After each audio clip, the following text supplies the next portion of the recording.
Katie Boyle, welcome to Buckshot. How are you keeping? I'm good. Thank you so much for having me. Do you know, we were just briefly talking beforehand, and I'm finding myself really honing in on the people, but the phone is doing it for me. It's like, realistically, it's finding people that have my sense of humor. Like, you know what I mean? It's going, right, more of Katie for Tom. But for anybody listening going, okay, I know that name. What, you're based in New York all the time, aren't you? Yeah, I am based in New York. So, I think most people who follow me on social media are American based. So, yeah, if there's any Irish listeners, please come over. But like, it's more American than Irish, or maybe it's Irish in America, though. You know? Oh, is there? Now tell me more, because that's what I was thinking. Like, you cute fecker going after the diaspora. That's the way to do it, is really, isn't it? Like, next you'll be opening Katie Boyle. Katie, you put in no and open your own pub and your own comedy club and everything, and just fleece all the No, diaspora. no, not at all. Because I don't talk about anything like that. I was just thinking there because when I look at my, because you can look at your analytics and where Yeah. people are based that they're following you, and it's like 70% of people who follow me are based in America. But then I was just thinking it could be also Irish immigrants, so not like Irish Americans, but there's a lot of people, my age or who moved over. So maybe it's them. I don't know, but I was just like correcting myself that it might not be all Americans, but no, I'm not getting up here saying diddly I fucking hate when comedians Oh, like fuck that. Oh, which you see. That's not any of my comedy. Even people will say like, oh, it's so frustrating because everyone I meet from all different places will say that I don't have a strong Irish accent, and it's like, firstly, I do perform in a country where I never had I didn't have what the stereotypical strong Irish accent. And also, what the fuck is that? You know what I mean? Cork. There's like 72 different accents. I'm from a town outside of Dublin. So if anything, maybe my accent is closest to a Dublin accent, but even then there's like 50 accents in Dublin. So fuck off. So like I'll go home and my dad lives in the countryside and people will be like, yeah, you don't really have an accent anymore. And it's like, I never had your fucking accent, pal. Okay. I'm not from this county. I'm not from Longford. And then I'm here and people be like, Americans will be like, you don't have an Irish accent, because I'm not like top of the morning to you. And I'm like, yeah, no, all those movies you see, that's also not our accent. That's Yeah. you guys doing this fucking weird. So yeah. So I would never be like, oh, shamrocks or whatever. Oh, that's the thing. I had to slow down so they understand me. That's what I was going to ask. What, it's probably the speed more than anything. Yeah. Because when I first started comedy here, they didn't have a fucking clue what I was saying. So, and like, it's really important for them to understand what I'm saying. It's right up there. It's I'm not doing, even if I were in Ireland doing comedy, if I went to different parts of the country, you have to like change your speech so people understand you. Like, so it's just like, that's just kind of something you have to do. But yeah. I mean, with their point of reference, I found with Americans was Conor McGregor. And it was like, but you don't sound anything like him. I went, well, yeah. Does, in comedy terms, does Joe Rogan sound like, I don't know, somebody from out west or out from the south? They couldn't grasp that we wouldn't all obviously speak like that lunatic. Yeah. So it's like, Jesus Christ. Yeah, and even I went home and people were like, oh, like a couple of people were like, you have a bit of an American twang, which I don't think I do, but I'm sure there's certain words that I've just that are now in my vocab. There are Irish children, Katie, with stronger American accents than you that have never Absolutely. haven't left their house in the state. That's what I was thinking. I was like, the cheek of you while you're wearing Jordans to criticize. I'm like, hey, I love Jordans, but have a good look at yourself. Okay. Yeah. It would make sense. I'm nearly a decade in America that I might have picked up some words, but the fact that they criticize me and I'm like, you look like you just walked out of Williamsburg. Get out of here. Yeah. So, and I mean, like, yeah, whatever you want to dress, but like, it's just so funny that they would like say, oh, you say sure, and weird. That's like an American way to say it. And I'm like, and then I'm over there and they're like, it's funny because like I found that Irish people would be like, oh, you're so positive. That's so American. Which I'm just positive in general, or I'll jump off a bridge. It's not. Yeah, no. There's no gray. There's no gray. Yeah, I don't want to be not positive. So but then I'm in America and they're like, oh my God, you're so positive. Like Irish people are so positive. And it's like, they're both like, no, that's just a me thing. It's not Irish people. And then Irish people think it's Americans. I don't think it's New Yorkers anyway. They're all very like kind of sad. Yeah, for the brief period I lived in New York, there was a dourness. But Yeah. I was okay with it too. You know, it was like every day was Monday. Do you know? It's like Yeah, it's the perfect place for Irish people to go to. No wonder there's so many Irish here. it's a good jumping off point. And I think the reference people would probably get to, you know, the people that show up in Dublin comedy clubs that are tracing their roots, you know, Americans, and they've got big shiny white runners and they've got big shiny teeth and they're super positive. That's what Irish people do in stereotyping. So Yeah. with us, they just assume, well, it's the land of bountiful places. Sure, of course, Katie's going to be. Of course, she's going to be absolutely hopping with excitement at every moment. Like rather than just going, no, I'm just happy. I'm either this or I'm going to murder you all, one or the other. Yeah. Yeah, no, 100%.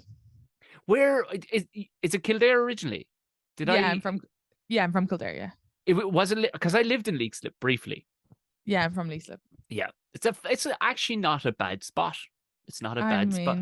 Depends on who you ask. Yeah, but that's exactly it. Like we found it grand for the couple of years we lived there. Like it was grand. Do you know? Yeah, look, it's close to the city, and I feel like they've gotten more places recently. I haven't been back in like probably 5 years, but it was like fine. There's like that Leixlip festival, which is good fun. Yeah.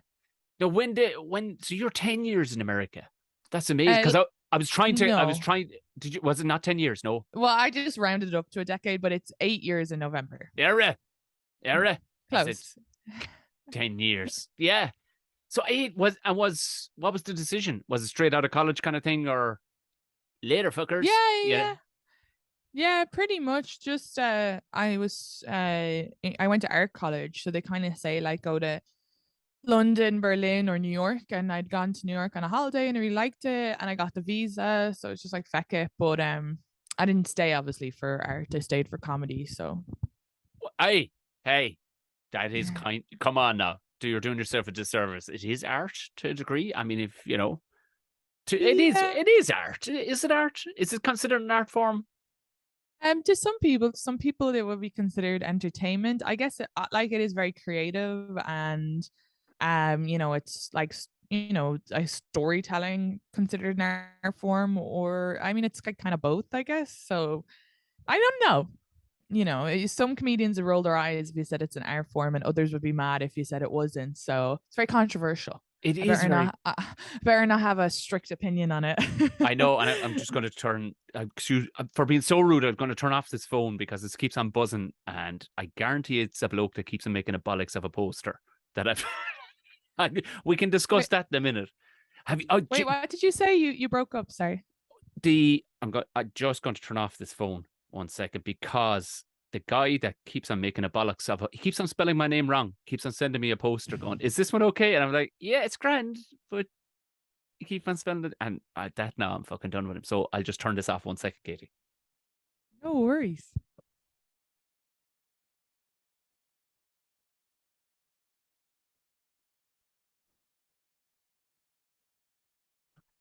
Perfect. Right. It's off because, yeah, that's your man keeps on emailing me and it's like, is this one? And I sent him a perfectly fine poster, but he wanted to put his own twist on it. So like, Jesus. And it's in Kildare, actually. I'm not putting the guy down for that, but it is in Kildare. But so you went over, and how does stand up? I hate doing but I'm really interested in your story because so many people go to London, so many people go to Australia or New Zealand, give it a go, but you very, very rarely hear, even though it would make logical sense to do exactly what you did, rather than having to go to London and listen to English accents and whatnot, or go to the other side of the world. You went where, plenty of Irish people have gone before, but not probably for stand-up comedy. How did you go and giving this a go, or had you been doing stand-up here? No, so I started 7 years ago in New York. So I started here. So I had the ignorance, which was great, of not realizing that that's like the comedy mecca of the world. I don't know if mecca is the right word to use, but like that's like kind of like the big place for comedy, and a lot of comedians go when they're like a big fish in a small pond, so they're already like pretty amazing at comedy. So I was just pretty ignorant about it all and just started there and loved it and just kept at it. But in one way, I think that was kind of good for me because then I didn't have any ego about it. And I feel like people come and they're a little miserable when they don't get what they want straight away, or they have this like, whereas it didn't matter to me that things were taking its time, or I got things early and didn't realize, or whatever. It was just kind of like go with the flow for the most part and just work hard at it. Whereas I have definitely seen people be like, I was like a headliner in my place, and I was like, I wasn't even funny in my place. So, like whatever. What a fuck you. That's the best fuck you I've ever heard. I wasn't even funny. So yeah, it's like get shut over up and eat yourself, your it's pizza. fine. Yeah. So so I do feel lucky, but like I wasn't the only one when I came a while after this. Other Irish comedian came, and then Sean Finnerty had started in America, but then he came to New York, but he'd started in a different place. And then there's Maeve Higgins, obviously, and she came as well. And she runs one of the best shows in the city. So there is a few. There's probably about 4 Irish, and then there's obviously Des as well, and he's in and out of here. And I think his brother just came recently, but so there is like a few like Irish comedians here. Not like a lot, obviously. I think it's like 5. But at the same time, you're the only one that pops up on my phone. Like the regularity of your stuff, and it looks great on top of that too. You know what I mean? And let's be honest, that's where it's going nowadays. That's where it's gone. Is if you want to put your flag up, that's the fucking best way to do it. Yeah, I remember when I first started like posting stuff on social media, and actually like a few comedians unfollowed me because at the time I had so little followers I like would notice it or whatever, and Okay. I was like insecure about it. This is when I first started like years ago, but I remember being like, and I get it, it's like annoying someone's posting every day, but I was like, I'm just gonna fucking do this and I don't care. And like comedians were like a little judgy about it, but anyway, then my stuff started taking off, and they're the same comedians who were like following me again and messaging me, asking me for advice. But like it's just kind of like one of those things that I'm glad I did. And even now to this day, because that was years ago I started, and like I'll be kind of like, fuck, am I posting a bit much? But whatever, it's like you just have to. And other comedians I'll see who've started way past like later than me are like flying like 50,000 followers more, but just from putting the head down and just posting loads of times a week. And it just, I feel like it's the one place where it does pay off if you do it. Fingers crossed. I think I'm shadow banned right now, so I'm pissed off with social media. But oh, tell me more. Did somebody go looking for you and go, Katie, I had to literally write your entire name out and put in your blood type to find you? No, it's more like you can get these little bans where if you say something or if people keep reporting you. I definitely got reported a bunch because I did like a immigrants are the true patriots joke. Yes. And I think Americans got really annoyed about that. And then but on TikTok specifically, I put up a video and it was like I said pubes in it. It was just my friend was on my podcast and she was just talking about like religion aspect when it comes to body hair.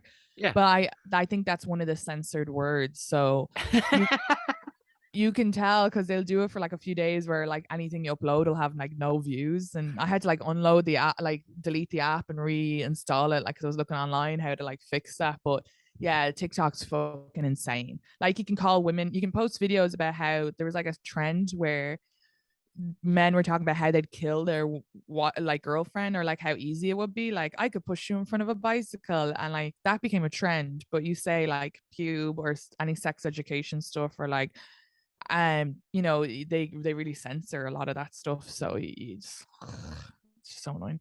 I'm getting an education here because I put up like that. I've only just started it, and it's the likes of you has been an inspiration because I'm like, oh yeah, this makes perfect sense. You're doing all this stand up, and a handful of people in a room are seeing it who aren't going to talk about you enough to generate an income from it. So you may as well put up videos, and the videos were flying it. And I put up one the other day that was like a 30-second me walking on stage, and the guy had been German, who was the host, and by pure fluke to get the applause started, he'd been using this one Polish guy and this one French guy, and then he got the two of them to stand up and applaud when I was coming up on stage to close the show. And I simply went, it's amazing that you all went for this and nobody has an issue with the fact that German guy got Poland and France and absolutely dominated the fuck out of them in front of us, lads, and nobody said a thing. You should be, and now, you know, it got a laugh. We understood it. Historical moment over in 17 seconds. Move on with the show. And I put up that clip, and I was going, how is this getting 3 views? But clearly, Yeah. because it There's loosely definitely talked about words. World War II. Yeah. No, I do think because it's just like an AI robot, and so they have like a few words that are censored, so you just kind of get whatever. Like you have to like find loops around it. You'll see some comedians like they'll mute certain words so that it doesn't. So that and then they'll just write it in the subtitles, and they'll have like a $ in it or a euro sign to help. But yeah, you know, it's like a fucking private business. So what can we do? You just have to put up with it. That's the thing, because you see these things and it's people talking about like they just put up a picture, maybe they're just a thing saying, you know, aspirations to be a porn star, but they'll have put corn star. I was like, what the fuck is this? A corn? What's oh right. The word porn is obviously banned. I get okay, right. I'm getting educated here. Yeah, Instagram really shut down on any sex stuff. That was something, that they were very like, you can't talk about sex. Yeah, because heaven forbid. But you know, you can talk about, as you said, like you can talk about people murdering your girlfriend. It is, yeah. A mate of mine, he gets continuously shadow banned. But he has a conspiracies website, a podcast. So it's, but he'll put up an actual.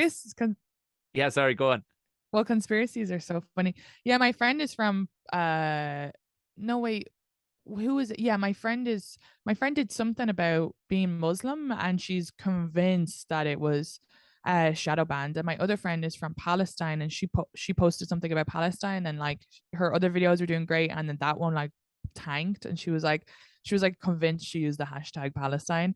So it's like, we don't know. Maybe sometimes some things just don't pick up, but it is weird when you have a certain amount of followers and one thing's getting all of a sudden no views, and you're like, that's strange. What's going on here? AI robot. But they said that I read an article and they said it's impossible for those AIs not to be misogynistic or racist because they're basing all of their information off the internet to date. And so there's so much racism and misogyny and xenophobia. So it's hard for them not to learn from that. I was like, that's fucking mental. You would be thinking the one thing that would be not doing that would be AI robots, because you know they're not like us, but they're learning from our shit. Oh, sorry that I keep hitting the laptop. Oh my god, it's the AI guy. He knows. As soon as you said it, the laptop started going crazy. But it is, yeah. But this are the same guy. He's on an FBI watch list and everything. Like it's at a serious level for him. Like, so if he'll put up a factual picture from the history. Conspiracy guy. Oh no, he's huge. Like, that's so much fun. His podcast. If you go look for those conspiracy guys, you'll love it. He's from Wexford, but you can see he tailors it for the American audience, because quite literally 90% of his audience are American, and to say they love conspiracies.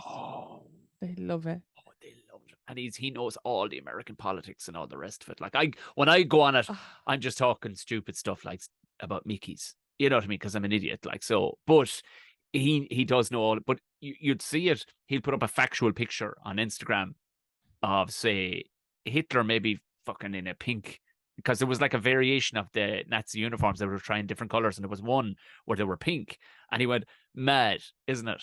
And like got reefed and just told that didn't happen. But don't be putting that stuff up. He goes, no, but it's an actual picture. Well, who cares? Who was offended by that though? You mean the alt-right were probably offended because they also don't like pink because it's feminine, maybe? Who know? I think sometimes Weirdos. It's just like, we'll just at any possibility of revenue going out the door here, pissing out the door. Wow. We're just going to shut down anything that isn't scary. Yeah.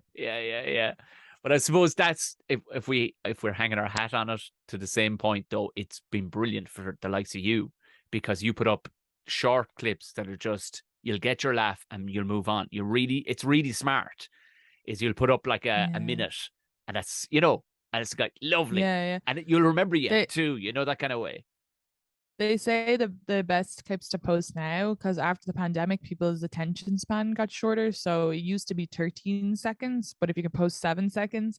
And it is funny because the guy who's like producing my album and special, he said it to me, and when I looked back over my clips, like, you know, the one that was the shortest joke I have, that's like 6 seconds, like did do amazing. And I'm like, and I mean, it's not even that's not close to one of my even, Of like, course. I was like, it's fine, I'll just throw it up because I'm probably never going to do it again, and I can kind of get rid of it. But I was like, what the fuck, but it's just so short, so people just watch it. But you know about the conspiracy theories are so funny. I just saw one, the co-host of Guys We Fucked podcast, you know her, Corinne Fisher. Yes. um Yeah.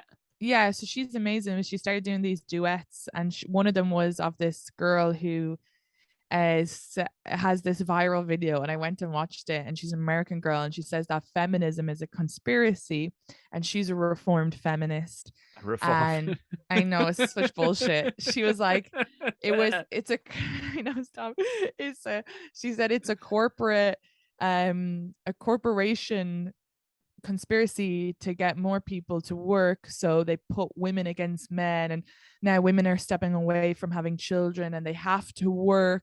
Oh, I've heard that uh one. Yeah, I've heard that I one. mean, like, Yeah, yeah, shut yeah. the fuck up. It was like, you know, and they're stepping away from their maternal, and really they should be in the kitchen, like, and the men should be out Oh, working. jeez. And it's also like, actually nowadays there's a lot of men who, my cousin, his so he's a like second generation Irish immigrant, and his wife is a first generation German immigrant, and her family had like fled Nazi Germany, and they, like, her parents are amazing. They like worked like multiple jobs, and her sister got like scholarships so they could go to college. Like, they were super poor. Yeah, She turned out to be like 10th top businesswoman in the world. of But course. when he was dating her, this is like in the 80s, like, or early 90s, they were talking about having kids, and she was like, shit, if I have a kid, I don't really want to like give up my career. And he was like, I'll stay at home. You're gonna be Good like, man. yeah, he was like, you're gonna be so successful. I'm not as good as you, because they're both bankers. And he was like, I'm not as good as you. So they had a kid, and he had 2 kids, and he stayed at home. And then she became like so fucking rich. They live in Greenwich, and he was like hanging out with all the moms, like, you know, going on these like mom lunch dates. But he was like, I don't know, I don't have an ego about it. She's gonna be way more successful than me. But like, you know, so like, it's like her theory of like, oh, you know, no one's staying at home with the kids. It's like, this guy did. And I mean, anyway, sorry, a nanny's fine. Fuck off. If I'm rich enough to have a nanny, I'll have a kid. But my brother-in-law did it. My brother-in-law did it because Yeah, so it's my not just on women. no, That's no, like, it's men should be allowed. it was an easy decision for him. Like, it was like, yeah, what?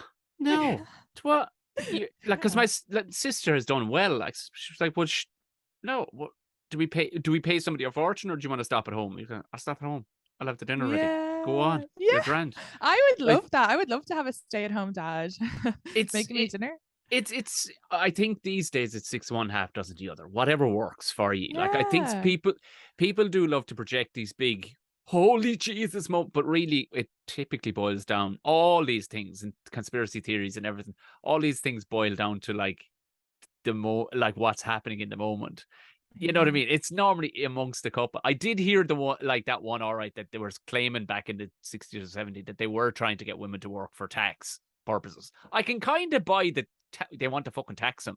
I can buy that, all right. Yeah, But yeah. suggesting that to steal their children away from them, I don't know. Yeah, I just like, Yeah, so that yeah, they're not like to steal their maternal, but like, it's also like loads of women didn't have to go to work either. And yeah, for a lot of households, that was great. They were like, oh, thank God, second income coming in or whatever. yeah. So but then again, I can never buy anything on social media when it's somebody talking to camera like that, all serious. Like I know. her. She had like the conspiracy sound, you know, that audio where it's Oh, like, "Ding, ding, ding, ding, ding, ding, ding, ding." I thought it was gonna be a video about UFOs.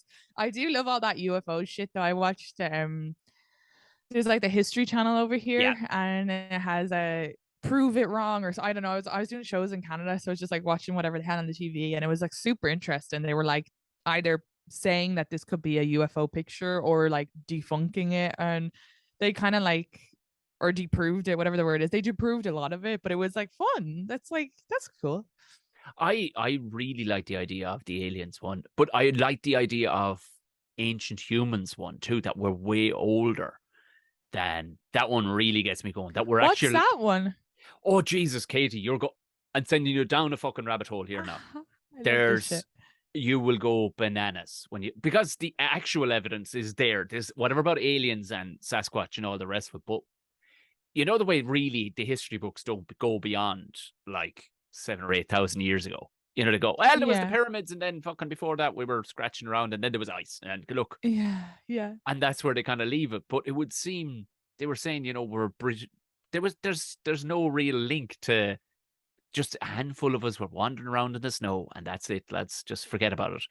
Well, it turns out with global warming or whatever, if that's real, even Katie, if that's even real, but I think it's real. Yeah, I'm super tanned after being in Ireland. It's fucking real. It was fucking Spain over there right now. 32 degrees here the other day. Like, might do well for Ireland's tourism because people can't go to the south of France or Spain anymore. You'll be coming to Ireland, all the Americans. We're in the golden age of our tourism will be the next 5 to 10 years. And then our kids will all be dead by 30. So anyway, it turns out they've traced us way further. Like we're talking 120,000 years ago. They found like fairly high-tech agriculture from 120 in the Amazon and stuff. Yeah. There's a guy, Graham. So they think we were just wiped out and then restarted? That's what they think. They reckon a big old meteor hit the place about 12, 13,000 years ago and buried the likes of, like, what's really threw a spanner in the works was a place in Turkey called Göbekli Tepe. And they found it, and it's actually a city that was covered with sand and earth or whatever. And they've unearthed it and went, oh, fuck. Oh, this was we know that this was 12,000 years ago. It could have been 112,000 years ago it was even built. We don't, what? But it seems like a big old rock hit the place and it got a reset about 12 or 13,000 years ago. But pre that, we were unreal, apparently. Really good at shit. What's unreal though? We had like electricity and phones and shit. No, you see, this not necessarily, we wouldn't have necessarily gone that way. Like they reckon had Tesla had his way, we wouldn't even needed wires. Everything would have been done like copper wires that's powering your phone or anything else.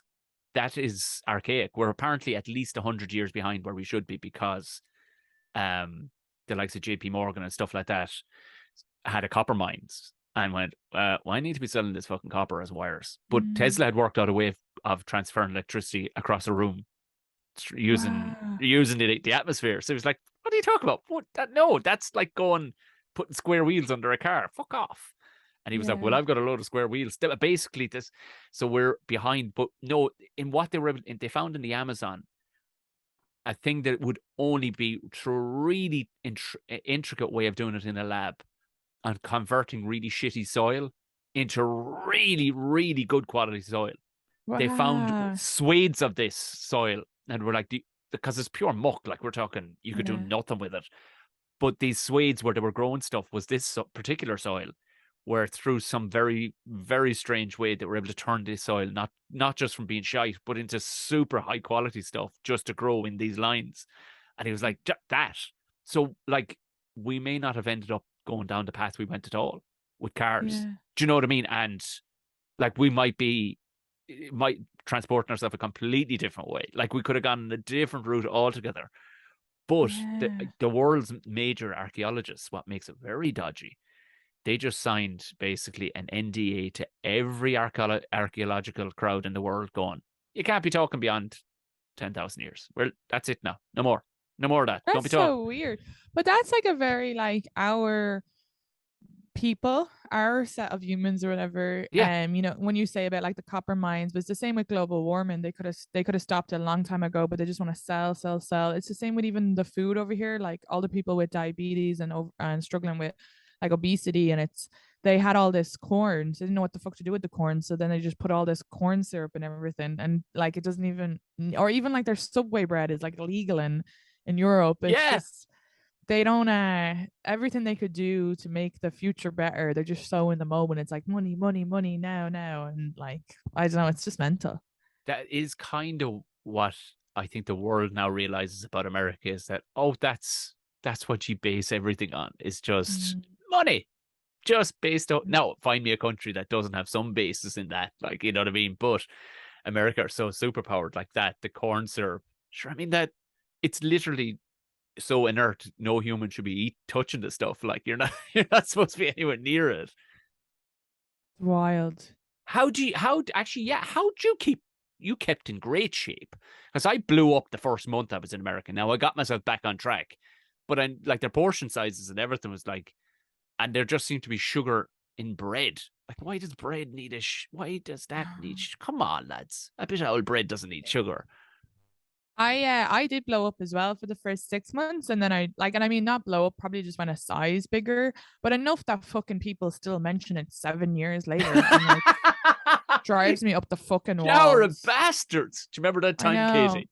Are you serious? It's insane. What kind of a tramp of a friend would say that to you? I recently bumped into a comedian who hasn't probably met me in 7 years, or like whatever, 6.5.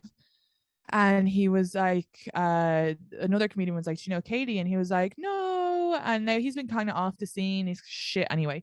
Yeah. And you didn't have to tell me. I knew full well he was shite. Yeah. Loser. And he was like, I go, oh, I'm the Irish girl. Because, like, you know, not a lot of them wouldn't know Maeve. It's handy. Yeah, she was doing, you know, she wasn't like in this sort of open mic scene when I was back in the day. So I would have been the only Irish woman back then, like 6-7 years ago. And so I was like, oh, I'm the Irish girl. And he was like, oh my God, oh, you've lost a lot of weight. And I wanted to look at him and be like, yeah, you fucking put it on, pal. But I wouldn't say that because that's fucking ignorant. But I was like, how dare you? And I haven't lost I was one size. But like the confidence, this man who's also like way bigger than he was, and like multiple sizes, and I had one dress size, and he's like, oh, you lost a lot of weight. Like, who said, get the fuck out? Who the fuck? I'd like to, try and wrap my head around coming out with that. Like, Jesus Christ. I know. I was like, don't say that, that's rude. So that's that me learning how to be American, because they'll be like, they use their voice as but no. And yeah, and someone messaged me on my Instagram story today being like, oh my God, where's all the weight? And I'm like, ooh. I was like going through my photos as well on Instagram, and I was like going down a rabbit hole because I was like, what are they talking about? What weight?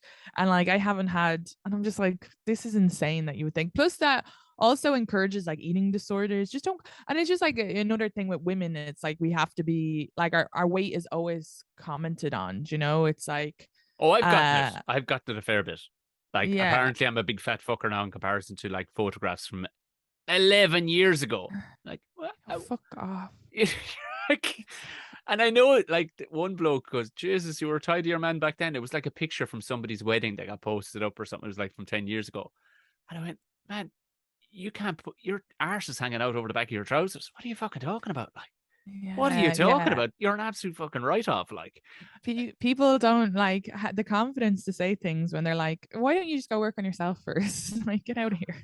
You have to believe that that's actually where it's coming from more than anything. Like, I mean, and that's the thing. Like, you a size bigger, you wouldn't even know, like, because you're a thin person anyway. Like, you know, you're just a natural, as they call it, the greyhound breed. So yeah, I mean, and I'm malnutrition, so I wouldn't recommend anybody to like, the doctor said it for 2 years. And when I was back home, I said this to an Irish person. They were like, malnutrition, that's kids in Africa. And I was like, yeah, me, motherfucker. And it's not all kids in Africa. Africa's a continent. What are you saying? Get out of here. They're obviously thinking like the Troker box. That's sweeping statement. That's kids in Africa. It is, of course it is. Yeah, of course it is. Yeah, like, there's no malnutrition in fucking Lebanon right now. Like, you know what I mean? Yeah. Yeah, those stupid stereotypes. I was like, also, what? There's so many stereotypes. But yeah, no, I am, because I'm just so busy and I forget to eat a lot, and like, so I wouldn't, like, people are always like, how are you so thin? And I'm like, I'm unhealthy. Don't be this. Don't be like me. Is that what it is? Is it like you're just working so flat out? You're like, fuck it, I missed dinner. Is that? Yeah, I would say so. Because this morning to my boyfriend, I was like, do I have an eating disorder? And he was like, I think you're just forgetful. But yeah, I don't know. I think so for the most part. I do think, though, it's really important not to comment on people's weight, no matter what size, because you just don't know where they're at. Because if they have an eating disorder and you're like, oh my God, you look so good, you're so thin, that's going to encourage it. Or when they do get healthier and put weight on themselves, they're going to be like, oh, or, you know, if they're like bigger and struggling with it too, it's like, it's just a fucking, don't go near it. It's a minefield. I'd never. Say you look good, full stop. Or Full stop. just say nothing. Like, how does it even enter people's lexicon? You know, how is it on their Rolodex to go in and go, oh, you know what I should mention? I'm like, I don't even see it. I'm like, Jesus Christ. I'd be more interested in knowing how they take their tea than what shape they're in. Like, because I sure as shit have Yeah. nothing to do with their shape. If I was to blame for somebody getting really fat, I go, that'd be the only time I would ever consider it. I go, I'm so sorry. I've been sneaking in. Yeah. That's the only time. Because other than that, I'm like, maybe I'm really self-involved. I don't know, where I just don't. I wouldn't No, see but it. You know what I mean? Like, I understand, like, let's say if someone's like working out and they've been working out for a year and you're close friends with them and you're like, great job. And you want to, I get that. yeah, But it's like strangers who don't really know. And like, let's say you're in a relationship and someone where you're like worried or something's happening, they've gotten really skinny and you're like worried maybe they're anorexic or bulimic or your parent. Like, okay, those are things. But like, just when you want to compliment someone, just be like, you look great. That's it.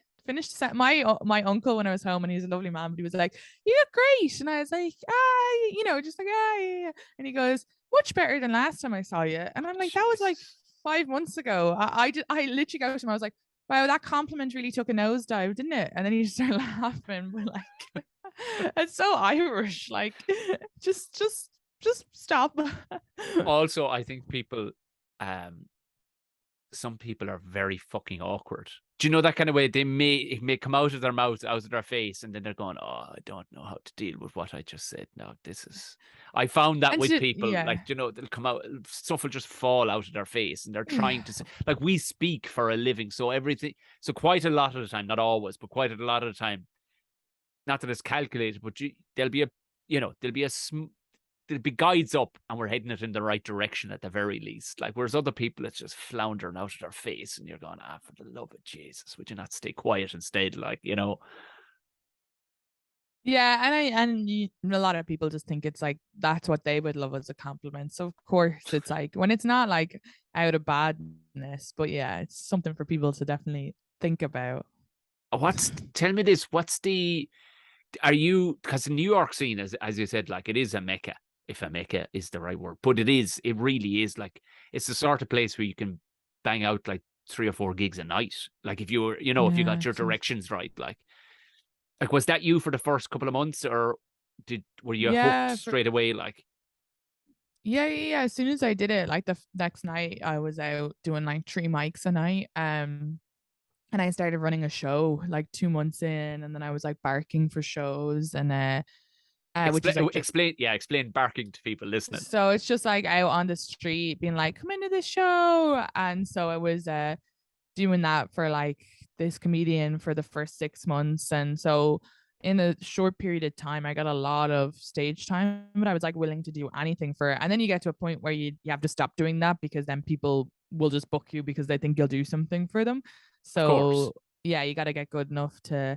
But yeah, I was running like 3 shows within the, you know, in the first few months just to get myself on stage. And but yeah, you can do it along. I feel like it's so nice to get to a point where you feel successful enough. And I mean, I'm sure to most people's eyes, success is like famous in comedy. I think for me, it's like not having to go out every night and not like overdoing it and not being exhausted and being able to live off it in New York. So it's really nice when you get to that and being able to go home for a week and not feel guilty about it and not like, because there's this kind of like sick culture in New York. And I think Irish people have this similar like hardworking, it's like part of us in like our DNA. As you know, when you look at the history, there was always this work hard and then you die type of, and things will be good when you die. So in New York is very I love that. And things will be good when you die. There you go. But it's true. It's like sort of and Irish immigrants are very like I feel like it's part of the identity. So then New York City comedy is like, well, were you, you know, it's very like, oh, well, how many mics did you do tonight, or how many shows did you do tonight? And you can get caught up in that kind of over hustle, and it's like not healthy. A lot of people get sick and they get like just not funny anymore because they sort of start to hate it. So yes, you can do a lot, but it's nice to know when to like say no and when to like calm down a bit. And that's the beauty of it, is that there is the opportunity of either. And like, to be also like, and this is, nobody needs to know this on my podcast because it's been said many times, that you do not have to be super famous if you're making a living from it. Do you know what I mean? You're doing better than 99% of the comics out there. Like, if you can actually make a living, and a living being that I can take a week off and shag off home, and Yeah. go out to work, like, that's class. It's the coolest privilege in the world, and to be good enough to get to the point where you can do that. So what, like, if you weren't a greedy bastard, what else would you want? Do you know what I mean? If you that's Yeah. nicely tipping. That's nicely tipping. You're tipping away nicely, like, where you don't. Obviously, you'll always want to get better as a comedian. You know what I mean? You'll always want to get stronger and stronger. But like, if you get to that point where you're going, oh Jesus, this is going great. I don't actually have, Yeah. because there's a tipping point of weirdness then, where you get to a point where you're super famous or whatever. And sure, that, who wants to realistically live in that lifestyle? Because then you're just pulled in every direction. You get weird. You can't walk down the street. You're in a sweetest spot ever. And do you tour then? Because you were saying you were up in Canada. Yeah, I do started a little bit. So like I went to Canada just to co-headline and that was a lot of fun. And then I went to Boston to headline, which was fun. And then I'm going to Vermont and Connecticut and Texas soon, right before I record the album, just to like get it all done. And What is where did you pick to record the album then? This is very Oh, cool that you're doing an album. That's cool, by the yeah, way. Yeah, it's thanks. very Yeah, cool. yeah, so I'm doing it with New York Comedy Club, which is a comedy club, like my home comedy club in here, and they're really great. And they have it's called Pinch Album Recording, and then the general manager, he's like big into he's helped out with a couple of specials, so he's going to produce it as a special. Now I don't really understand what that means, and he gave out to me recently because I said that on a podcast, and he was like, do you have no faith in me? And I was like, I have faith in you, it's me. I don't I mean, don't you realize I'm Irish? I can't be out here being like, I'm doing a special. Like, I'm like, that's very American.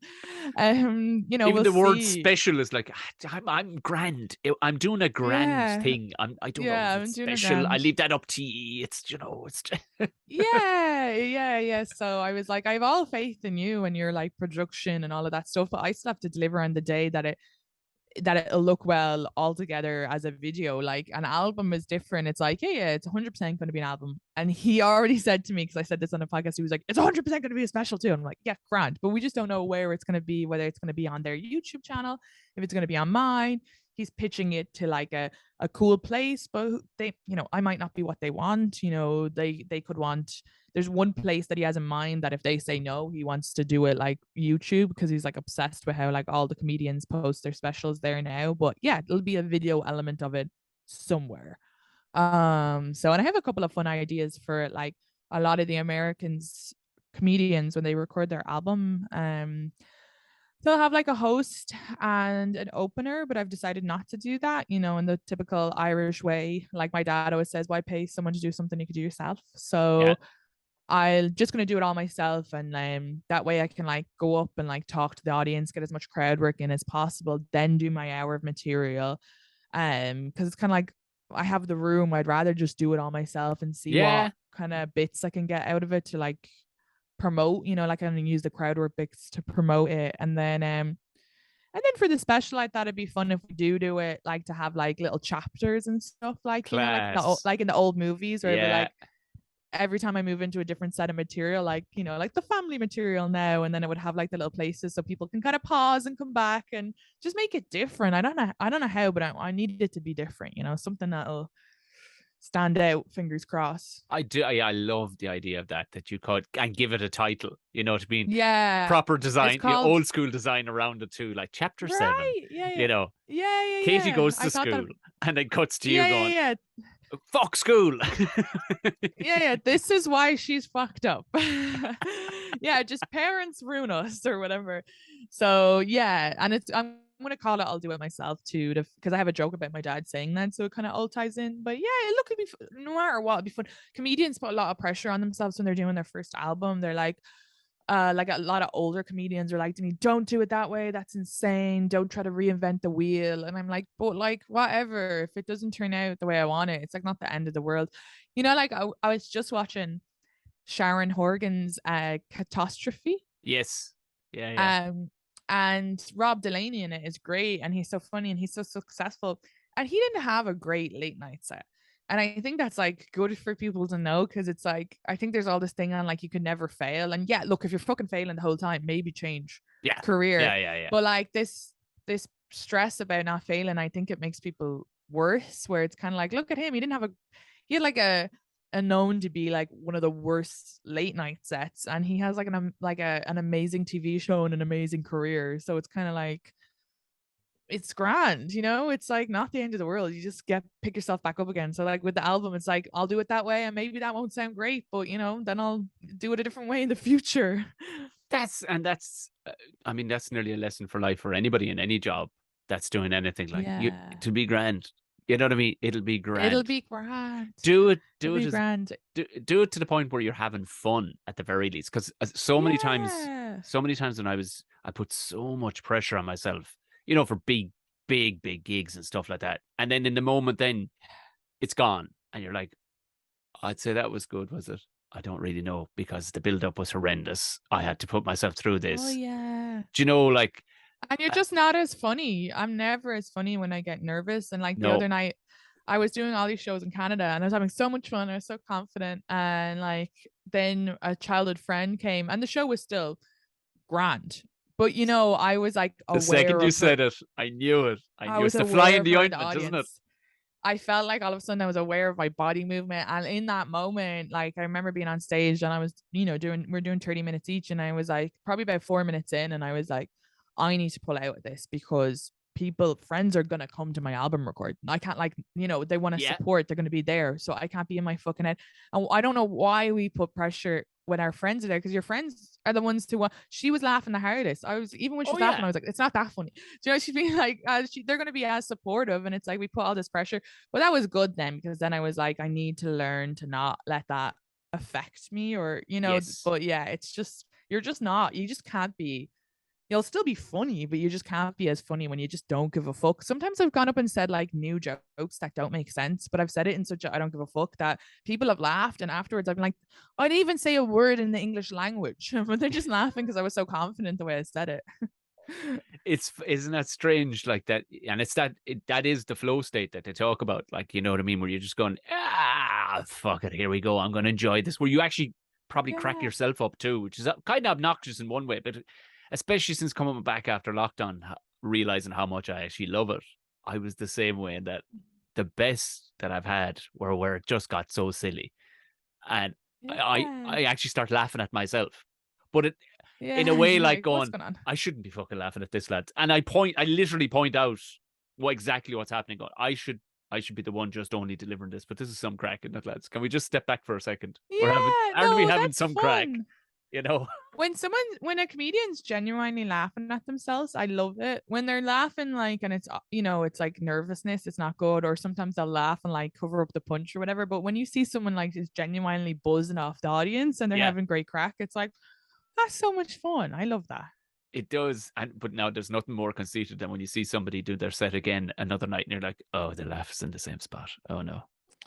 Yeah. Jesus. They're just doing that to fill the space. Yeah. I feel like there is people who like laugh and it fills the space, or it takes away from it. I had a friend once, and he would laugh after every punchline, and we ended up having to say it to him, because we were like, you're kind of stepping on the punchline and people can't hear you.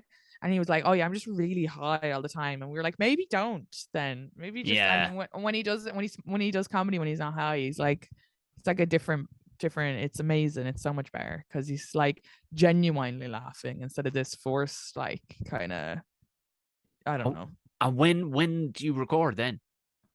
So it records on the 18th of September, 7 and 9:30. So if any of your listeners are in New York, they are. Come. Yeah, there's a lot of them there. Yeah. Amazing, come. It'll be fun, and I wanna. Oh God, I have to I wanna design merch and stuff, which I haven't done. It's exactly in a month, so I'm a little stressed today. So as excited as I am, I'm still really stressed, of course, just to have it all organized. I have to get it all perfect, but yeah, it'll be fun. I think, yeah, I that's a show I would like to go see because there's something that comes across. There's in your crowd work videos when you put it up. You have, I don't know, I'm get it quite possibly is a natural thing, or it's just worked nicely for you in that way. But there isn't an us versus them or me versus them, even though you are talking to them. It's all there's a feeling like you kind of half know you've gotten it under their skin brilliantly in that. Oh, Do good. you know, in a good way, there's a vibe straight away. You're like, oh, there is nothing this woman could say right now that would offend me because she's what they, again, it's a great phrase I heard one time, but it's a wide, expansive phrase. But if you were explaining somebody and you didn't have to go into depth, you just go, they're one of our own. In other words, if we were all sitting down together, they wouldn't stand out. We'd enjoy each other's company. And that's what I kind of get when I'm watching your videos. Like, oh, Katie's one of her own. And they believe it too. You know what I mean? Yeah. Even though it's a room of people from vastly different places than you, and you don't even have to explain that to them. It's like, yeah, everybody's kind of on board with the fact that, oh, she's running the show. This is going to be great crack. That is the Yeah. antithesis of what a comedian is supposed to be, I think, rather than just hammering fucking material down their neck. Yeah. No, I love Darryl Breen, and I feel like he does a lot of crowd work into his material, and I just think he's like, as the Americans would say, the goat, which for years I had no idea what the goat meant. It still doesn't sit well with me. I'm sorry. It still doesn't. Because all I can picture is an actual goat. I can't. I know it's the goat, but it's the. What does it stand for again? Goer Greatest, of all time. Greatest goat. Oh, yeah. Although I did see somebody was holding a goat, and somebody had posted the picture saying, and they were naming it, they called the goat some famous fighter, and I kind of recognized the name, but it was like, I can't believe such and such is holding Katie Boyle. You know what I mean? And it's yes, actual yes. goat, no more description needed, no hashtag That's so goat. funny. I went, no, that's it done now. In my head, I went, that's it done. Nobody else is allowed to do it anymore. No one's gonna beat it. Yeah, but no, Darryl Breen is, and obviously as well, the videos you guys are seeing are like the fun ones. Do you know? I'm not gonna put up the fucking, and I have offended people. I'll tell you, it's not but it just depends. You're always gonna have someone who is going to project their insecurity and doesn't understand what comedy is. Because I'll give you an example. I had that joke about how, and it's into a bunch of stuff, but it's just if I have kids, I want to be a dad just because I want to be able to leave. So it's like a silly little thing about, and my dad did leave, so I have fucking full permission to say that. You have full grounding. We still have a healthy relationship, but I know for a fact if I have a kid, that whole maternal guilt, I'll probably, and I'm sure there's some mothers who leave, because a lot of people wrote that on my, and I'm like, yeah, but calm down. It's not the same. I wish mine fucking left, but it's not the, it's not the same. And in the course of history, men have always had that option, and then there's a lot of single mothers or whatever. So, but this guy was like, don't, and he verbally. Now, he laughed at the other jokes, but when I went into it about that, it was like, why is this? And he was like, just don't do that. That's not, and he got really offended. But obviously someone took his kids or something like that. And it's like, so you can talk about how people take away your kids or whatever. That's your experience. But there's always going to be someone who's going to take it personally, especially on the internet. But the internet's a different ballgame. But yeah, I've definitely had that where that guy was very offended during my set. That was something I was going to ask you, because the Americans, they are the most opinionated people on the fucking planet, and they let you know. That's one thing I found out day one when I was living there. It was like, oh, you just say what's on your mind, absolutely, don't you? Yeah, with no basis, and a lot of the time it's and I mean, there's obviously extremely intelligent Americans who know a lot, but you'll always, and I look, it might be the same in Ireland as well. Maybe we notice it more because we're here, but I find that when people people just say things that they don't know anything about, and I have a whole bit about it, but yeah, like questioning things on Ireland and stuff, but they say it so confidently that I start to like question it myself. I'm like, is Ireland beside England? I don't know anymore, you know? So it's like they'll just whatever though. It's a level of confidence that's instilled in them here, and we have the opposite problem where we're told we're like to be so fucking humble. My friend is from Denmark and she's Kurdish from Denmark, but so both cultures are very humble. So she's had both of those, and she's a neuroscientist, and she spoke about it on my podcast, but she came over here and found it really hard to interview here because all the Americans were like, I'm the best. You want to hire me. And she was like, yeah, no, I'm fine. I just have like a PhD in brain science, you know? And it's like, she found it really hard to sell herself. But yeah. I know. And it's hilarious to say that because my sister has the exact same thing. A PhD in brain science, but if you asked her about it, she goes, "Hey, just stop with you now, stop." I know it's such an Irish thing. I'll be like, this. I could have bought like a new pair of runners or whatever, and they cost me like $200, and people be like, "Oh, they're so nice." I'm like, "Oh no, these old things. Like, I just found them in the bin, you know, on a homeless cat. I took them. Yeah, that's it." It's funny. I find like in Irish people too, there's something we're very proud about when we get things for cheap, or yeah. And Americans always laugh at me for that because I'll be like, oh, they'll be like, I love your pants, and I'm like, oh, I got them in this shop called Pennies. They were like €14, and they're like, all right. The Scandinavian, a lot of Scandinavian cultures are very similar to Irish in that sense. They like it's a Denmark or something. I think the average car is like 14 years old or something, even though it's a very wealthy country, because like if you landed on a Ferrari or something flash, it's just accepted to basically call him a dick. You know, what are you doing getting a fucking new car? You know, it's just accepted.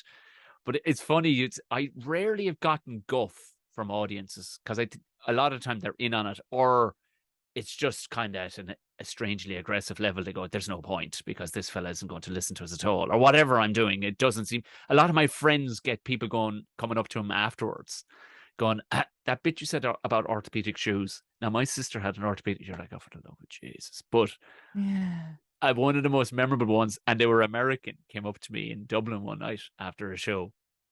And the guy standing beside me, and he had a face and he was rubbing his chin, giving it the whole about to talk, because I was talking with the owner of the club at the time, and I went, oh, this fucker now, he's got something to say.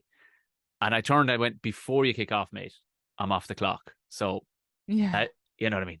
If he goes, look, I don't think you said it. He's a really good looking fucker. I don't think you said it, but my girlfriend thinks you said it. Did you open your show with addressing everybody as the N-word? I went, what? It was one of the few times I was damn near floored with the ridiculousness of a question. What did you say though that she thought you said the N-word? Oh, literally, I watched the video back. It was like, well, or howie. It was literally that. Oh yeah, that's crazy. These two, and he went, I don't think you said it. And he was black. And he was, I don't fucking think you said it. But my missus says, what are you doing over here? So what was this Mrs. White? Oh, of course she was. Of course she was. Typical. Fucking typical. It's always fucking, isn't it? She's the head of a dose as well, Katie. Like, she's the head of a dose. Like, you could see him from 200 yards away going, you're a fucking dose. And he was a bigger dose for putting up with it. Like, because I went, man, if you don't think I said it, then what the fuck are you doing here? Just why didn't you correct her and go, no, he didn't say that at all. But she's probably such a pain in the hole that it's easier for him to come over to you than have to deal with her for the whole night. This shuts her up.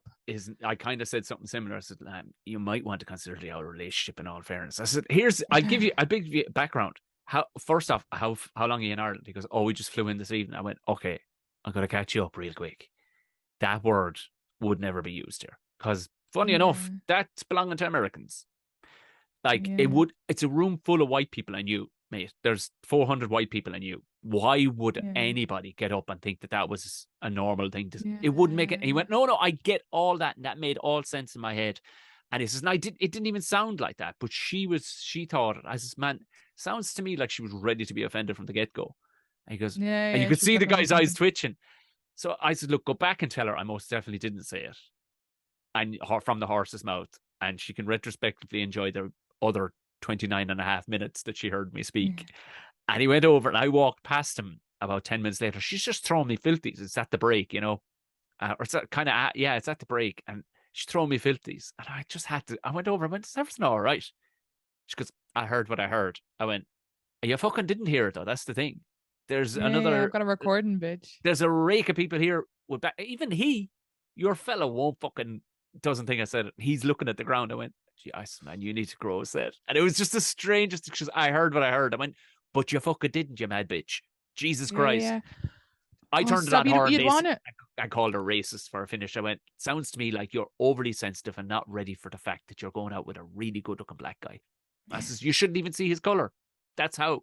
I says, but it sounds like you're ready to be offended on his behalf because you're so super sensitive to it. I'd go far as to say you're racist. And on with me coat and on to my next gig. Yeah, overcompensating. And like, it's mad in this world. You need to record everything because on a side note to that, a friend of mine, someone wrote in a thing that he's apparently, she said he did at the comedy club, and he had his whole tape recorded. So he, and they were like, we know you wouldn't have done this, but this is hilarious email. So he put the email up on YouTube, and then the video of her actually being like a complete arsehole. But you know, it's like, that's the world you live in. You have to fucking record everything just to have a proof. Sometimes even with conversations with friends, you're like, I didn't fucking say that. And here you go, here's the messages. But it's pain out. But with that girl, I would have been like, I didn't say that, but what I am gonna say is she's a cunt, and you can go tell her I said that. I'm pretty sure it was something along those lines. But he was being so meek about the situation. I was more angry with him. Like going, shut up. He could have jumped to conclusions as well. So it's nice he didn't, that he came over and was like, well, also there's lots of words in slang that they take differently. Like I said feck it once when I dropped something here, and they were like, we don't say that word here. And I was like, oh, it's just like fuck it. And they were like, we don't care. And then eventually anyway, I found out that the guy I was talking to thought I was saying the slur for gay people, and I wasn't. And I was like, well, I'm glad that I over communicated to him, because I was like, no, feck it is like a slang in Ireland. And then another time I said, you know, like underwear in Ireland is knickers. Yeah. But I was, I know. And when I first started comedy, it was awful because I got up on stage at an open mic and I said, like, it's so strange that people sell there. And I said, knickers, here, talking about underwear. And then I said kind of like the punchline. I can't remember what the fucking punchline was, probably shite anyway, but it was really weird because the audience really pulled back. And then an Irish American comedian, Justin Flanagan, got up and he was like, oh my God, you know, he was like, this is so funny. You guys thought she said the N-word, but in Ireland, that's the word for underwear. It's KNI. And they all like audibly went, oh, and I was like, thank God he explained that, because I had no idea that they don't use that word, and that word sounds like the N-word. So you wouldn't know what you said, that our slang and our words there, I'm constantly getting misinterpreted. And I'm like, how did you even hear that? But they also don't have context clues or realize that there's other slang or words in the English language, or, you know, they can't even pronounce Ireland right, even though it's like, you know, just pretty because fucking easy. Yeah, because they say or differently. So you wouldn't know what you said in your set that she was like, that's the N-word. But I could accept that. I could have accepted it if she went, you know, she thought I said something, but when she went, I heard, absolutely. If I heard what I heard, I went, she is a fucking cunt. How did they? How many times do you get to drop? Have you poked the bear and dropped cunt into sets? Do you know what? Actually, I wanted to work on how like people get so offended when you say cunt, and how they're more okay with us saying it because there's like a musical element to it when we say it. Whereas when Americans say cunt, it's like can't. You know, they it's land like, too heavy on the women. end. You're pronouncing all the syllables there. It really sounds woman hating. So I think it's the same way like they say pussy, but I can't even say that. When I say it, it sounds like I'm saying something like really derogatory out of my mouth, because it's not natural to our vocab, whereas cunt is very natural to our vocab. But I said cunt maybe 10 times in a set. Brilliant. Where I was like, and I got the audience to say cunt, and I was just kind of I was just spiraling and having fun. And it was funny because I didn't know there was a movie director in the audience who had specifically come to see me to see if I was good for a part. And I was like, truly would have been nice for the heads up. I wouldn't have said cunt 10 times in my 15-minute set. Now, in fairness to him, he still wanted me for the part, but the movie hasn't ever really, I don't even know if it's ever going to really happen. And he would still have to sell me to like the producers and stuff. So it was fine. But I wouldn't have said cunt a million times if I knew there was. Now, thankfully, he's Irish American, but if I had known there was an American fucking film producer in the audience. Do you know what? I loved it. Because he got the raw honest you, though. You know, that kind of rather than the pre-prepared. Yeah, There's a guy for sure. I prefer that because fuck him after I that. probably would have bombed. I probably, if Yeah. I would have been so nervous thinking there was, and like, again, nothing might come from it, even though if you hear my dad, he's like, yeah, Kate's going to be in a movie. And I'm like, no, that's Brilliant.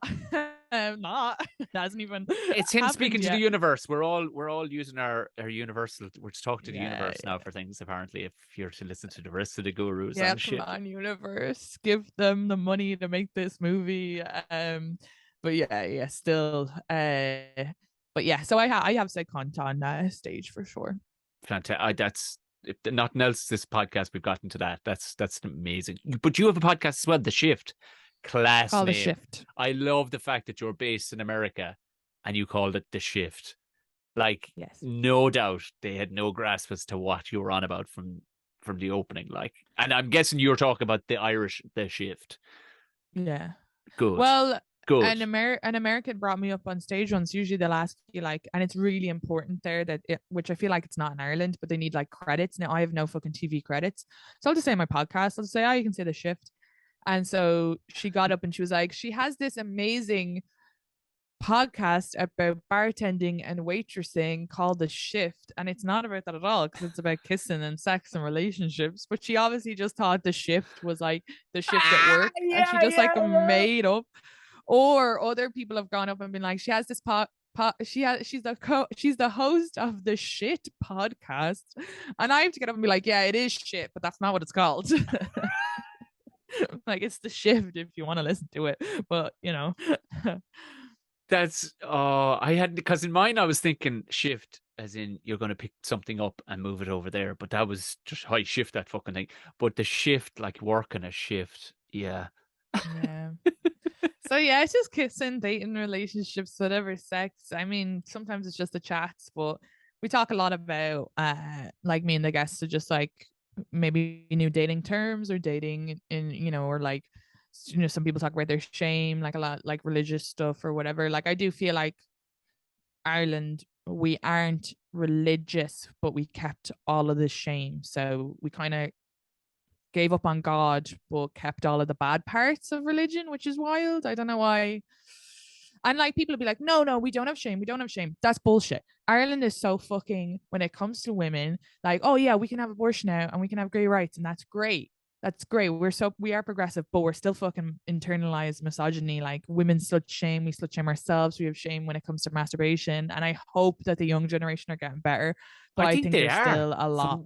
From what I meet, gigging and stuff like that, they seem to be interestingly very openly promiscuous in their speak, and it's like, that's good now. Like, I find a lot of them chatting to youngsters after gigs, like they come up and stuff, it's like, you're an open book now. I mean, you two are two fucking idiots that I'm talking to right now. It may be the case, but it's great that you are the way, it seems. I think it is that way because, and I saw a thing that made me very hopeful for the future. A couple of years ago, I did a presentation at my old primary school, which is a rural primary school. And from what I remember, the walls were green. There was still corporal punishment, even though none of my friends it had been outlawed in Ireland like 20 fucking years at that stage. But one teacher still decided to light me up on the fucking regular basis, like with a stick. But that's what I had in my head. So I was like, this dank out fucking place. But I walked in, and we were all savages as a result. We were all like something out of Lord of the Flies as a result of this teaching, like in this environment. But I walked in and it was this beautifully lit, bright, warm environment. The kids were shaking my hand, these little 4-year-olds. Like, but level of politeness and manners out of these kids, and just very warm kids to anything. Whereas we were gnawing the fucking the skirting board off. Like it was in my head, Yeah. it was a turning effect where I went, oh fuck it, you're going to be all right. You're I actually, hope so. yeah. I think they, But I still think, stealthing's a huge problem in Ireland. What is rape? What is consent? oh yeah, yeah, yeah, yeah. Normal people, all the old people were fucking trying to vote it off the TV, but it's okay to fucking show rape. Do you know what I mean? It's like that was a consensual sex scene. This is very educational. There's not enough sex education. There's not enough like talk around, HPV and how so many Irish women like what we had to like fucking die for people to be like, shit, we need to like that's still in the Yeah. last 10 years. So it's or period, that tampon ad is only last year they got that off the fucking TV while everybody was dying, but they were like, oh, we can't have a fucking an educational tampon ad on the TV. So like, yes, you're going to school being like, oh, these kids are going to be nice and stuff like that, but there's still so much for like women and like and for men too to learn about like, consent is sexy and like what is that, and to talk about it. And women and periods, and for parents not to be embarrassed and just send you out into the fucking woods with like everything because they don't know how to talk about it. Like all of these things need to be like still. And do you think any place has that we could, we'll say in Ireland, we could go, that's a good roadmap, like, or they are doing it. Is there any place that's doing it fucking bang on? I have no idea. I don't know if there is. Like I've tried to think about this before. Do you think so? Because fuck it, there's still a lot of fucking cavemen walking around fucking, you see, anonymity in New York is an amazing thing I noticed too, like, because, and the same in London, when you have a huge population of people all beaten in together, anonymity immediately comes. So with anonymity comes, I suppose, kind of a liberal kind of, and not liberal in the political sense, but literally liberal kind of, not the wrong word is coming to mind, liberal behavior. Like, you can have the crack and be as wild as a moose in a place where you feel nobody will know you. I think that's a big issue with like the big thing with Ireland. I used to do a bit about where people say in the UK, if somebody gets slightly famous, that's them made for life because people will fucking cut themselves for a famous person. Whereas in Ireland, we're like, era. Oh, they hate them. Yeah, you're like, oh, you think it's too big now? It's a numbers game. If there was more of us, there's only 5 million on the island, and it's only half the size of the UK, where they have 70 or 80 million. So I was comparative to the UK at the time. So it's like, we all kind of think we're class. That's the fucking problem. We all have a notion about ourselves going, sure, he might be famous, but I could be famous too. Fuck him. I could be on the, I could be on the telly. So I've noticed too, when you get a large collection of people, like in a city of 12 million or 10 million or whatever New York is, that beautiful level of anonymity, you can be a bowed-out scoundrel in your, without even thinking about it. And it's great. I love the idea of it, that you don't have any hang-ups because you're like, sure, who's looking at me? And sure, all my friends are thinking, all my friends are thinking the same. You're dead right. And this group of people, they think, and it's a healthy way then of going, fuck you. Who'd be looking at me? Yeah, you could dress like a pigeon, and people are like, well, whatever they're into. No, I completely agree with you. I think maybe to answer your question, I don't know. I don't have a clue. I would just love that I've been over here and been learned about like my body and like all this stuff, and had these open conversations that in turn, when I have a kid, I hope that I'll be able to also talk to them, and it won't be like any there's going to be issues. I think Norway maybe, or some Scandinavian country, teaches like consent at a very young age and sexual education at a very young age. And I read a sex education book from the Brits, from two British people, I forget their names, but it was amazing. It was for age 7, and I was learning shit that I had no fucking clue at age, at the time. This is like this year, so 31. And like those type of things I've never really seen. I don't know. I don't have kids in Ireland now, so maybe it is changing, but I think so. Let's say like in Norway, I think it is that they teach like, okay, ask for a hug.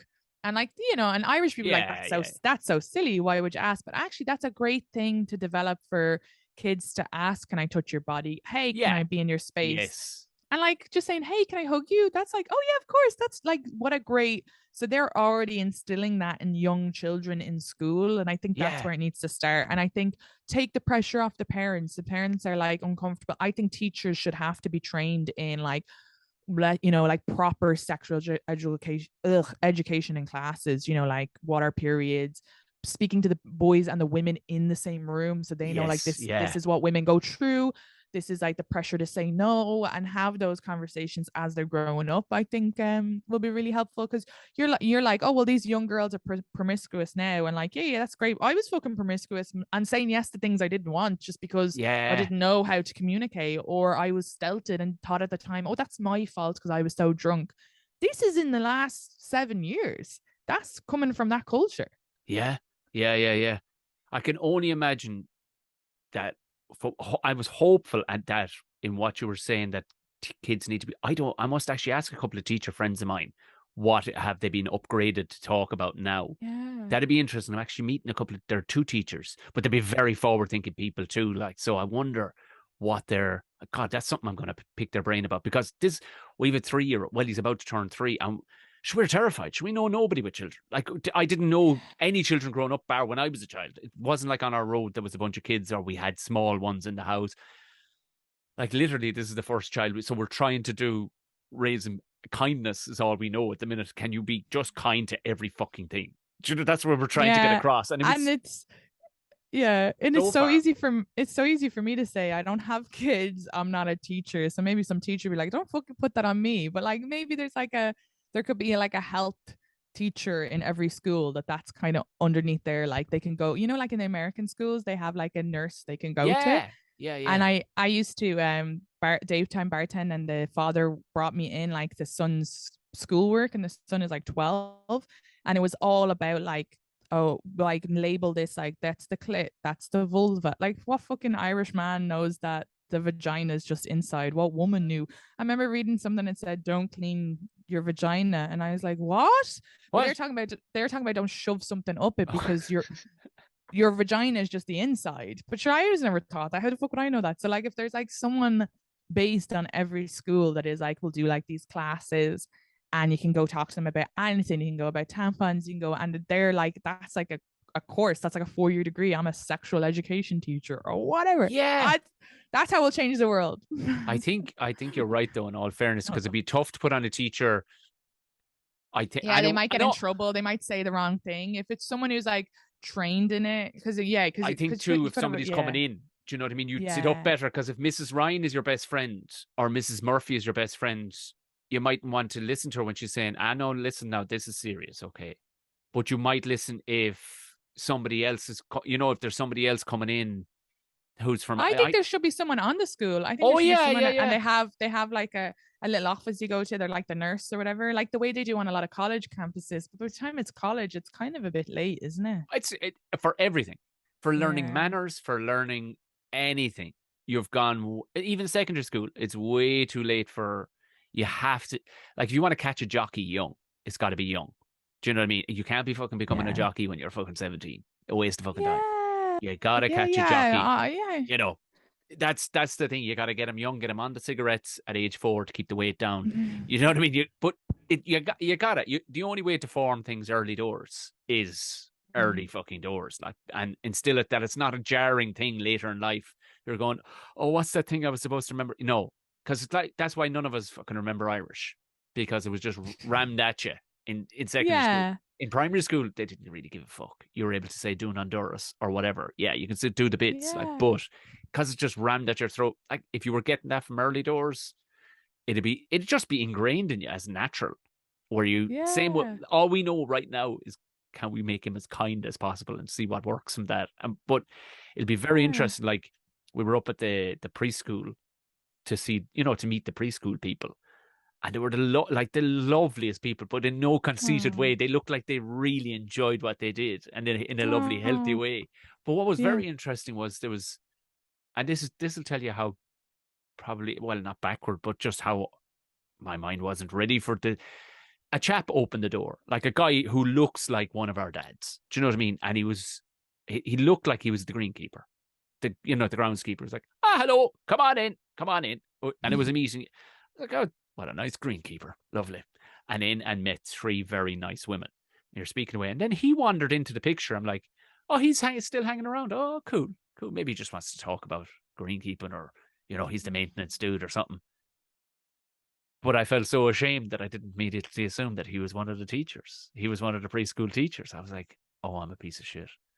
And he looked at me and went, you thought I worked here or something, didn't you? Or I was dropping off somebody. I went, I fucking did. He goes, I know.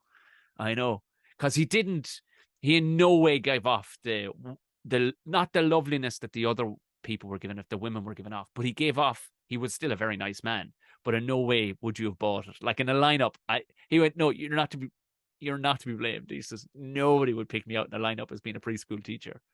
Yeah. But it gives, apparently people really enjoy it because it gives a healthy balance of two very nice people. Like they're actually a married couple who own it, but then they have other people working for them. But it was just it'll be very interesting to see what the take is for both the girls and boys in the school. Like just this, he's just a normal bloke. It was interesting just to meet a normal it's fella. Nice. It's also just those jobs aren't just feminine jobs. That's what I liked about it. Yeah. Anybody can be good at any job instead of just putting us in these gender roles. I sound like I'm such full of bullshit, by the way, for any listeners. I also haven't a clue what I'm talking about. That's I like it. But I like it because I'm all for talking about that, because I grew up in a house of extreme, like I got not into a fucking row, but it was a bit of a fucking heated argument. I was with a comedian, she's a mate of mine. She was kind of going on about.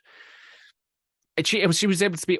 We can only speak from her own personal experience, but clearly her mother must have been dominated by the father throughout the whatchamacallit. And I grew up in a house where the women were the strong ones. Like, and this entire road, it's a matriarchy. Like, it's absolutely, it just is. Like, there's the blokes kind of just that's the way it's always been. The women were the strong ones who ran the ship, and they could hit you, but the men couldn't, you know what I mean? So I went on 2 very successful sisters as a result of those, so it's not, she just wasn't having it. That was the argument where it came from. I went, but it fucking can change. Like, everybody's experiences is different. It's hard to throw a blanket over all of us. Yeah, you know what I mean? Yeah. 100%. Like, when I talk about my experience with sex education in Ireland and stuff like that, there's a lot of people who resonate with that. But then there's other people who come from other schools where they were probably like, great. Or they came from households where, like, period was talked about and stuff like that. So what I say isn't for the rule, and the same way what you say isn't of course the rule or whatever. It's just, but it's going to resonate with certain people. And for her, I'm sure that'll resonate with a lot of people where they grew up in households where men were just more like traditional masculine, and the woman was like meant to be submissive, and and that's just her experience, but a lot of other people's experience as well, I'm sure. Not in my household anyway. My was definitely not the man being the aggressive one. For sure. So yeah, I think I was talking with an Italian comic one time. He was an American Italian. He was saying the same thing, is that Irish and Italian mothers seem to be quite similar in a lot of their ways. Like, they